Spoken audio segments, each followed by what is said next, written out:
"Officer, before you make that decision, you may want to know who you're talking to." The words were calm, almost gentle, yet somehow they carried farther than the bright studio lights hanging above the stage.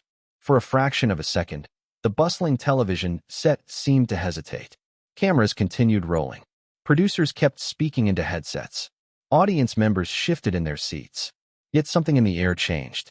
Marcus Bennett stood near the security barrier that separated invited guests from the main broadcast floor, his weathered leather briefcase hanging quietly at his side. At 62 years old, he looked nothing like the powerful figures Americans were used to seeing on evening news programs. His charcoal suit was neat but unremarkable. His silver hair was trimmed short. His glasses rested low on his nose as he glanced toward a cluster of technicians working beside a row of cables near the front of the stage. Just moments earlier, he had noticed something that concerned him. One of the cables appeared partially exposed beneath a temporary lighting platform positioned only a few feet from the audience seating area. The morning program, broadcasting live from downtown Atlanta, was celebrating a new public safety initiative. Ironically, safety was exactly what had drawn Marcus's attention. He had approached quietly, intending to alert someone before the show reached its peak audience. Instead, his movement had been misinterpreted. Across the studio floor, Officer Emily Carter moved quickly toward him. She was one of the city's most recognizable officers, featured regularly in community outreach campaigns and public service announcements. Confident, disciplined, and admired by many, she carried herself with the certainty of someone accustomed to being trusted immediately. Under the glare of the television lights, every movement felt larger than life. Every decision seemed permanent. "Sir, step back from the restricted area," she called firmly. Several audience members turned their heads. A nearby camera operator instinctively adjusted his lens toward the exchange. Marcus stopped immediately. "Of course," he replied. "I was only trying to point out something that may need attention." Emily glanced briefly toward the equipment area before returning her focus to him. The show had already begun. Producers were counting down segments. Reporters were preparing interviews. To her, he looked like an unexpected disruption appearing at the worst possible moment. "Security protocols exist for a reason," she said. "Please move behind the barrier." Marcus nodded without argument. Yet his eyes drifted once more toward the cable. The concern remained visible on his face. Around them, the studio buzzed with controlled urgency. Bright LED screens reflected across polished floors. Audience members whispered to one another. Somewhere overhead, a spotlight hummed softly. And despite the growing tension, Marcus remained remarkably composed. He did not raise his voice. He did not protest. He simply stood there, watching, as if the outcome mattered less to him than the safety of strangers he would probably never meet. What nobody in that studio realized was that within the next hour, a routine misunderstanding would transform into a story discussed across the country, and the quiet man holding the worn briefcase would become the last person anyone expected to be standing at the center of it. Marcus Bennett had never cared much about appearances. That habit had followed him through every chapter of his life, from his childhood in Birmingham to the highest levels of public service.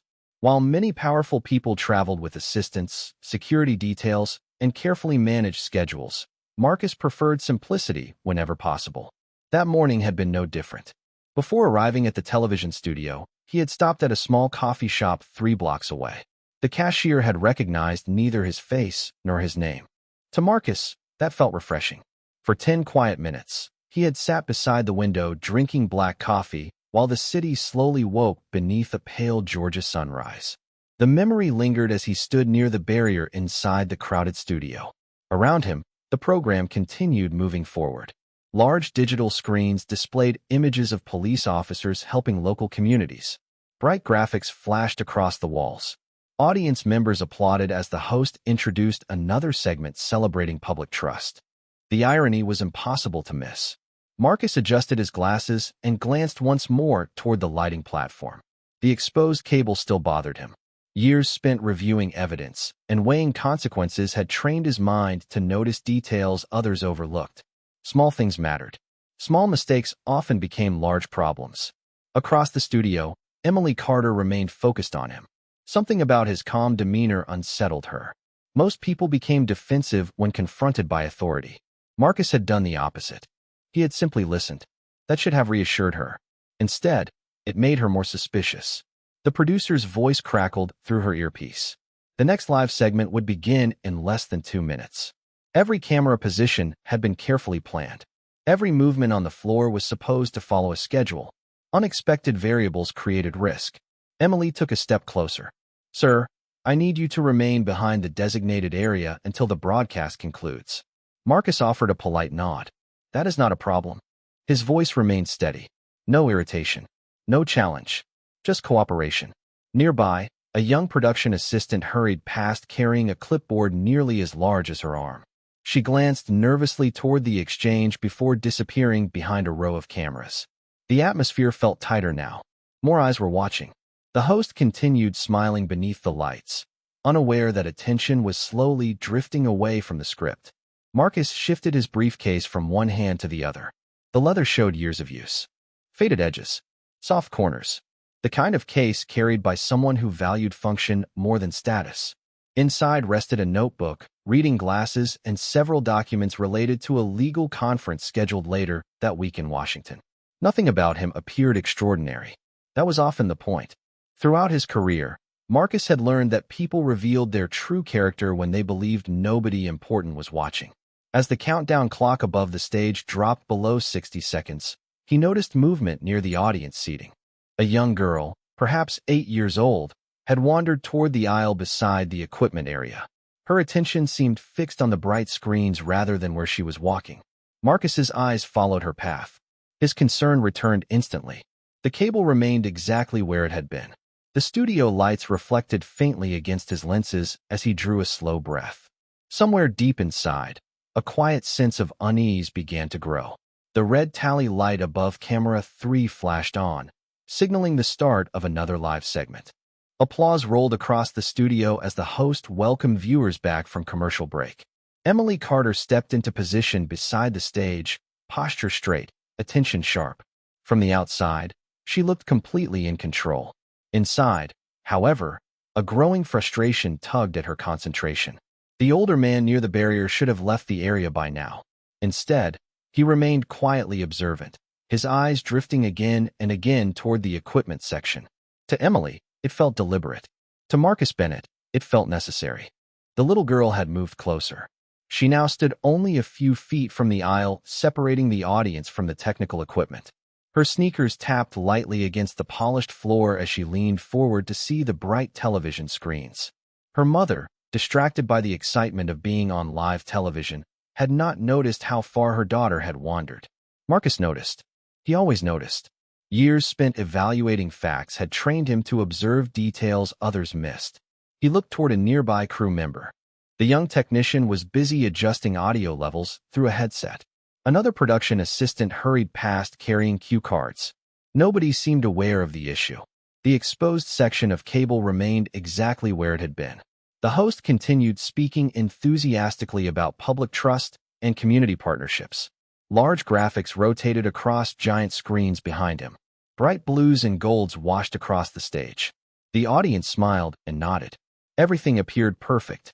Yet Marcus felt a familiar sensation settle in his chest. It was the same feeling he had experienced countless times before difficult decisions. Not fear. Not anxiety. Responsibility. He took a careful step forward and raised one hand slightly. "Excuse me," he called toward the nearest crew member. His voice was calm but firm. The technician did not hear him. Music from the broadcast filled the room. Audience applause followed another segment introduction. Marcus tried again. "Sir."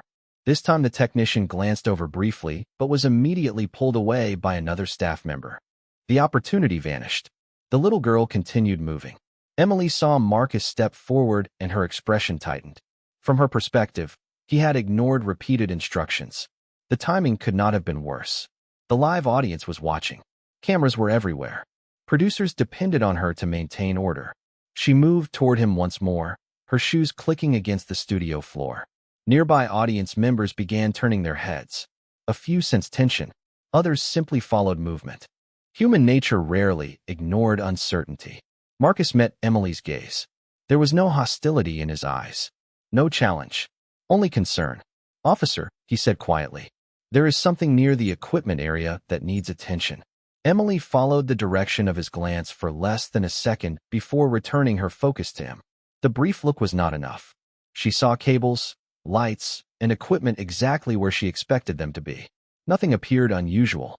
"Sir, I need you to step back immediately," she replied. Around them, the energy inside the studio shifted almost imperceptibly. Conversations softened. Several cameras remained pointed toward the stage, but more than a few people had begun watching the exchange instead. Marcus drew a slow breath. The girl took another small step toward the equipment area, and for the first time that morning, the feeling in his chest deepened into certainty that something was about to go very wrong if no one paid attention. Marcus Bennett made his decision in less than a second. The little girl was now close enough to the equipment area that ignoring the situation no longer felt responsible. He tightened his grip on the worn leather briefcase and stepped away from the barrier. The movement was small, almost unnoticeable, but Emily Carter saw it immediately. Her expression hardened. The countdown clock above the stage continued running. 40 seconds remained before the next major live segment. Around them, bright studio lights cast sharp reflections across the polished floor. Audience members shifted in their seats, unaware of the growing tension unfolding just beyond the cameras. "Sir, stop right there," Emily said firmly. Marcus slowed but did not retreat. His eyes remained fixed on the area near the lighting platform. "Officer, please," he replied. "There is a child near a piece of equipment that needs attention." Emily glanced briefly toward the audience section. The girl appeared harmless. The equipment appeared secure. To her, the greater concern was the man who continued moving after being instructed to remain behind the designated boundary. Years of training had conditioned her to trust quick assessments. Unfortunately, quick assessments were not always accurate. "I will handle it," Emily said. "Please step back." Marcus looked at her for a moment. His face showed neither anger nor defiance. Instead, there was a quiet patience that somehow made the situation feel even more complicated. Nearby, a camera operator adjusted his position and accidentally pointed his lens toward them. On a monitor across the studio, their images briefly appeared in the corner of the screen. A producer noticed and immediately spoke into his headset. The broadcast was drifting off script. The host continued speaking to viewers across the country, unaware that several members of the production crew had started paying attention to the growing exchange near the audience seating. Marcus took another careful look toward the equipment area. The young girl had stopped beside the aisle and was staring upward at the giant display screens hanging above the stage. Her mother still had not noticed. The exposed cable remained partially visible beneath the platform. It was not dramatic. It was not obvious. It was exactly the kind of detail most people overlooked until afterward. A familiar memory surfaced in Marcus's mind. More than 20 years earlier, a case had arrived before his courtroom involving a preventable accident. Everyone involved had claimed the warning signs were too small to notice. Marcus had spent weeks studying testimony and evidence. The conclusion had stayed with him ever since. Most disasters did not begin with large mistakes. They began with small warnings ignored by busy people. The studio suddenly felt warmer. The lights seemed brighter. The noise of the audience blended with the hum of equipment overhead. Emily stepped closer, determined to resolve the situation before it disrupted the broadcast any further. Marcus remained calm. The little girl smiled at something on the giant screen and took another distracted step forward. At that exact moment, one of the technicians finally looked toward the equipment area. His expression changed instantly. The color seemed to drain from his face. He dropped his gaze toward the floor near the lighting platform and immediately started moving. Marcus saw it. The technician had noticed the same thing he had. For the first time all morning, Marcus felt a small sense of relief. But by then, dozens of eyes had already turned toward him, and the misunderstanding surrounding his actions was only beginning to grow. The technician reached the lighting platform almost at a run. He crouched beside the equipment, lifted a protective panel, and immediately signaled to another crew member. The reaction was impossible to miss. Several production staff exchanged alarmed looks. One of them grabbed a radio and began speaking rapidly into a headset. Within seconds, a supervisor hurried across the floor. Emily Carter followed their movement with a growing sense of confusion. Only moments earlier, she had been certain the older man was creating an unnecessary disruption. Now the entire technical crew seemed focused on the exact area he had been trying to point out. The live broadcast continued, but the smooth rhythm of the studio had begun to crack. Behind the cameras, tension spread quietly from one employee to another. Marcus Bennett remained where he stood. He did not look satisfied. He did not appear vindicated. Instead, he simply watched the technicians work. The little girl had already been guided back toward her mother, who now held her hand tightly while whispering questions she could not answer. A few audience members noticed the unusual activity and began looking around. Others pulled out their phones, sensing that something unexpected was happening. Near the stage, the host continued reading from the teleprompter, unaware that producers were suddenly changing plans behind the scenes. Emily approached one of the supervisors. "What is going on?" she asked. The man barely looked at her. His attention remained fixed on the equipment area. "A cable issue," he replied. "We are checking everything now." Emily felt a knot tighten in her stomach. She glanced toward Marcus. He stood calmly beneath the bright studio lights, holding the same worn briefcase. Nothing about his expression suggested triumph. If anything, he looked relieved that someone had finally listened. That realization bothered her more than she wanted to admit. Across the room, a senior producer hurried onto the floor. Sweat glistened on his forehead despite the cold air conditioning. He spoke quietly with the technicians, then looked toward Marcus. The producer's eyes narrowed slightly as though trying to remember something. For several seconds, he stared. Then his expression changed completely. Confusion became recognition. Recognition became disbelief. He quickly pulled out his phone. Emily noticed the reaction immediately. "Do you know him?" she asked. The producer did not answer right away. Instead, he looked down at his screen, then back at Marcus. The color seemed to leave his face. "Wait," he whispered. "That cannot be right." Nearby crew members continued moving equipment while audience chatter slowly grew louder. The studio no longer felt organized. It felt uncertain. The producer began walking toward Marcus with increasing urgency. Halfway there, he stopped and looked at the event coordinator standing near the control booth. "Did nobody check the guest list?" he asked. The coordinator frowned. "What are you talking about?" The producer turned his phone around. Whatever appeared on the screen caused the coordinator's eyes to widen instantly. Emily watched the exchange from several feet away. A cold feeling settled into her chest.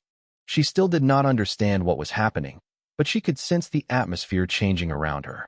The technicians had confirmed the problem. The audience was safe. Yet strangely, that no longer seemed like the biggest story unfolding inside the studio. Every glance now pointed toward the quiet older man standing alone near the barrier.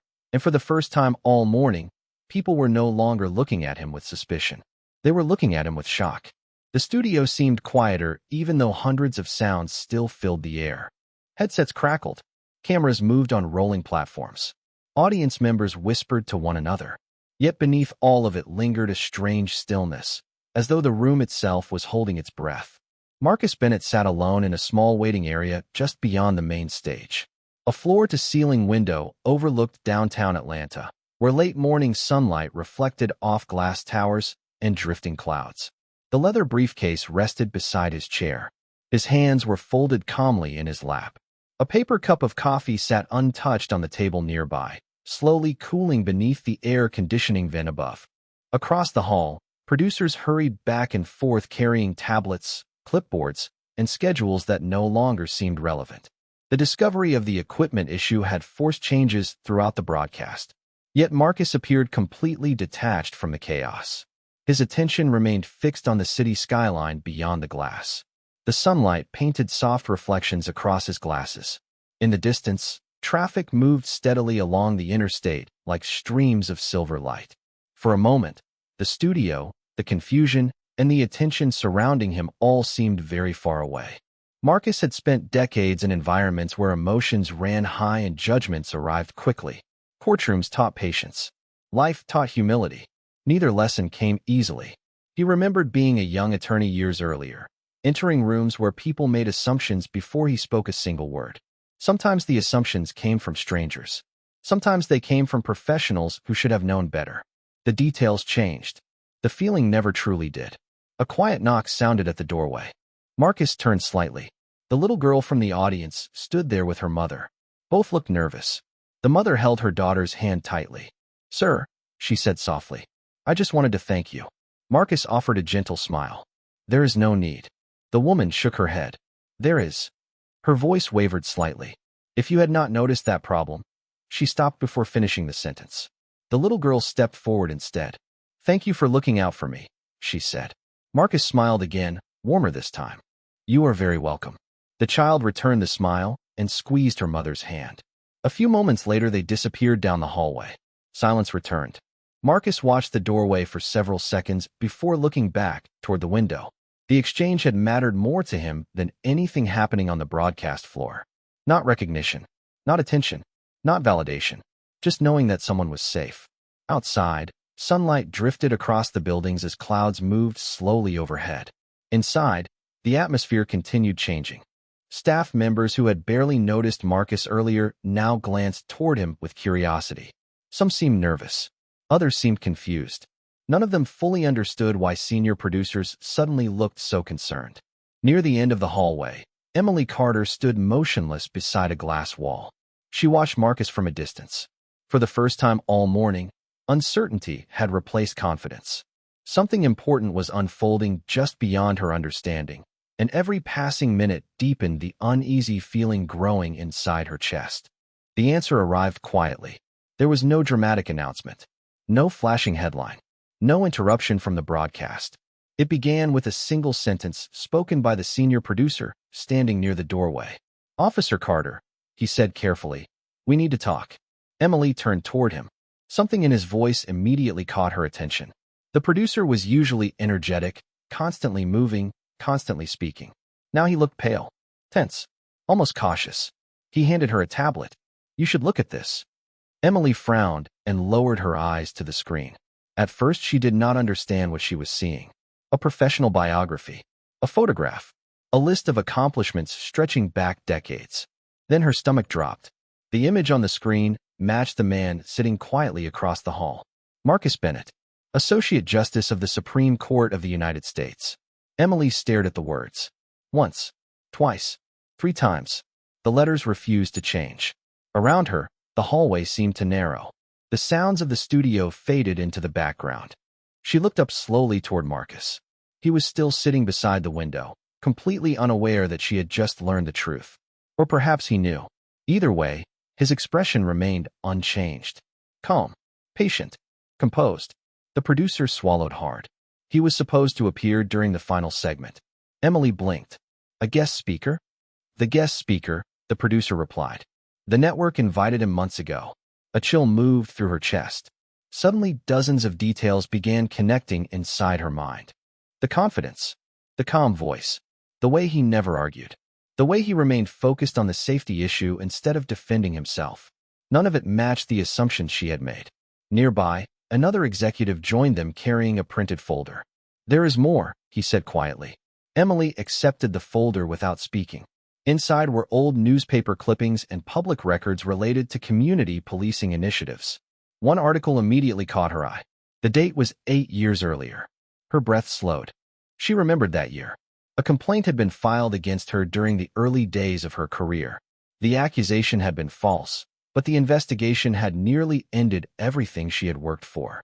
Public pressure had been intense. Media coverage had been relentless. She remembered sleepless nights, endless interviews, the fear of losing the badge she loved. Then she saw the name attached to the legal review that ultimately cleared her record. Marcus Bennett. Emily looked up sharply. No, she whispered. The executive nodded. Yes. She continued reading. Years ago, when political pressure pushed for a quick decision, Marcus had insisted on a full review of the evidence. He had refused to allow assumptions to replace facts. His decision had protected her career, her future, everything. The hallway felt suddenly colder. Emily turned toward the waiting area again. Through the glass wall, sunlight reflected around Marcus like a quiet halo. He sat exactly where he had been before, one hand resting on the worn leather briefcase. He had no idea she was reading the story of her own past. Or perhaps he remembered and simply chose not to mention it. That possibility somehow felt even heavier. For several long seconds, Emily could not move. The man she had judged in minutes had once spent weeks making sure she received fairness and due process. The realization landed with a weight far greater than embarrassment. It felt like a mirror being held directly in front of her, forcing her to confront something she had not seen before. And for the first time that day, Emily Carter understood that the biggest mistake made inside the studio had nothing to do with the cable. Emily Carter stood alone for nearly a minute before finally finding the courage to move. The hallway stretched before her beneath soft white lights, each step feeling heavier than the last. Around her, conversations continued in hushed voices. Producers adjusted schedules. Assistants hurried between offices. The broadcast still had to continue. Yet none of that seemed important anymore. Her attention remained fixed on the man sitting quietly beside the window.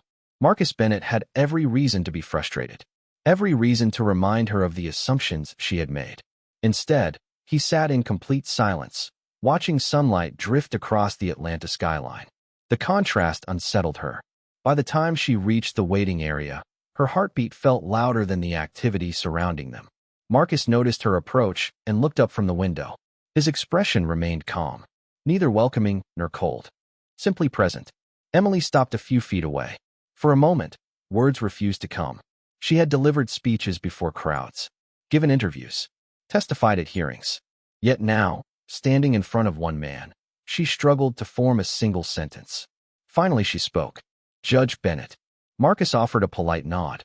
"Officer Carter." The simple courtesy somehow made everything harder. Emily lowered her eyes briefly. "I owe you an apology." The words hung in the air. Honest, uncomfortable, necessary. Marcus listened without interruption. "I made assumptions," Emily continued. "I believed I understood the situation before I understood the facts. I focused on control instead of listening." Sunlight reflected softly across the glass behind him. Outside, clouds drifted above the city. Marcus folded his hands together and waited for her to finish. "What bothers me most," Emily said quietly, "is not that I was wrong. It is that years ago, when my career was nearly destroyed by assumptions, you were one of the people who made sure I received fairness. I did not recognize that lesson when I needed it today." For several seconds, neither of them spoke. The distant hum of air conditioning filled the silence. Somewhere down the hall, a producer laughed nervously before being pulled into another meeting. Life continued moving. Yet inside that waiting area, time seemed slower. Marcus finally nodded. "Do you remember what happened during that investigation?" Emily looked surprised by the question. "Every day of it." "Then you already know the lesson," Marcus replied. "People deserve to be heard before they are judged." Emily swallowed hard. The simplicity of the statement struck deeper than any criticism could have. Marcus leaned back slightly in his chair. "The truth is that all of us make assumptions. The challenge is recognizing them before they make decisions for us." Emily looked toward the floor. "I am sorry." This time there was no explanation attached. No justification. Just honesty. Marcus smiled gently. "I believe you are." The tension that had followed her all morning eased slightly. Not disappearing. Not forgotten. Simply acknowledged. Through the glass wall, several staff members watched from a distance. They expected anger. They expected confrontation. Instead, they witnessed something far more powerful. Understanding. Marcus stood and picked up his worn leather briefcase. "Officer Carter," he said, "the measure of character is not whether we make mistakes. It is what we choose to do after we recognize them." Emily nodded slowly. The words settled deep within her. And for the first time that day, she felt less concerned about protecting her reputation and more concerned about becoming the person she believed she already was. The final segment of the broadcast ended beneath a wash of golden afternoon light spilling through the upper windows of the studio. Applause echoed softly across the floor as audience members gathered their belongings and slowly made their way toward the exits. Camera operators rolled equipment into storage. Producers finally removed their headsets. The tension that had dominated the day faded into something quieter, something more reflective. Marcus Bennett walked through the lobby carrying the same worn leather briefcase he had arrived with that morning. Nothing about his appearance had changed. No entourage surrounded him.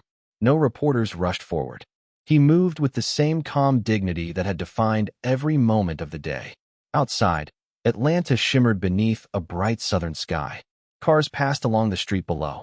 A light breeze stirred the flags hanging above the entrance. Behind him, the glass doors opened once more. Emily Carter stepped outside and stopped several yards away. For a moment, neither person spoke. The city filled the silence. The distant sound of traffic blended with the rustle of leaves from a nearby row of trees. Marcus looked toward the courthouse visible several blocks away, its pale stone glowing in the afternoon sun. Emily followed his gaze. "Judge Bennett," she said quietly. He turned. "Yes, officer." She hesitated before speaking. "I think I spent years believing fairness was something I offered other people." Marcus listened. "Today reminded me that fairness is something we owe everyone, especially when it is inconvenient." A faint smile appeared on his face. Not a triumphant smile, not a proud one, just the expression of someone hearing a lesson take root. Emily looked down briefly before lifting her eyes again. "Thank you." Marcus nodded once. "Take care of yourself, Officer Carter." There was nothing more to add. No dramatic speech. No public lesson. The truth had already done its work. Marcus turned and began walking toward the sidewalk. The afternoon sunlight stretched his shadow across the pavement. His pace remained steady, unhurried. Emily stood where she was and watched him go. Around her, people continued moving through the city without knowing the story that had unfolded inside the studio. They did not know about the assumptions. They did not know about the misunderstanding. They did not know that one quiet decision to pay attention had protected a child and revealed a deeper truth about everyone involved. Yet somehow that felt fitting. The most important moments rarely belonged to headlines. They lived inside ordinary choices. A producer exited the building and paused beside Emily. Neither spoke. They simply watched as Marcus reached the corner and disappeared into the flow of the city. The breeze shifted again. Sunlight reflected across the glass facade behind them. For the first time all day, the world felt still. Not because justice had won. Not because someone important had been recognized. But because one person had chosen humility over resentment, and another had chosen growth over pride. Long after Marcus was gone, Emily remained standing beneath the fading light, listening to the quiet sounds of the city and carrying a lesson she would never forget.